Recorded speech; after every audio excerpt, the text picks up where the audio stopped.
మాజీ ఎమ్మెల్యే రేగా కాంతారావుపై లైంగిక వేధింపుల ఆరోపణలు రాజకీయ వర్గాల్లో కలకలం రేపాయి.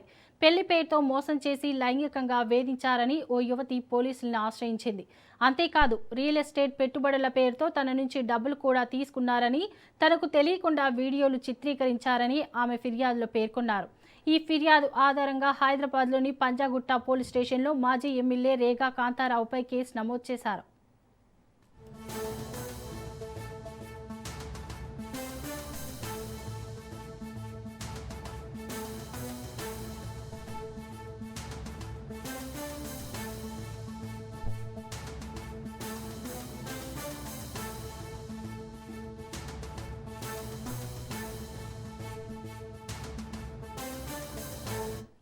మాజీ ఎమ్మెల్యే రేగా కాంతారావుపై లైంగిక వేధింపుల ఆరోపణలు రాజకీయ వర్గాల్లో కలకలం రేపాయి.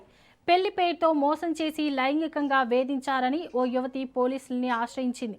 అంతేకాదు, రియల్ ఎస్టేట్ పెట్టుబడుల పేరుతో తన నుంచి డబ్బులు కూడా తీసుకున్నారని, తనకు తెలియకుండా వీడియోలు చిత్రీకరించారని ఆమె ఫిర్యాదులో పేర్కొన్నారు. ఈ ఫిర్యాదు ఆధారంగా హైదరాబాద్లోని పంజాగుట్ట పోలీస్ స్టేషన్లో మాజీ ఎమ్మెల్యే రేగా కాంతారావుపై కేసు నమోదు చేశారు.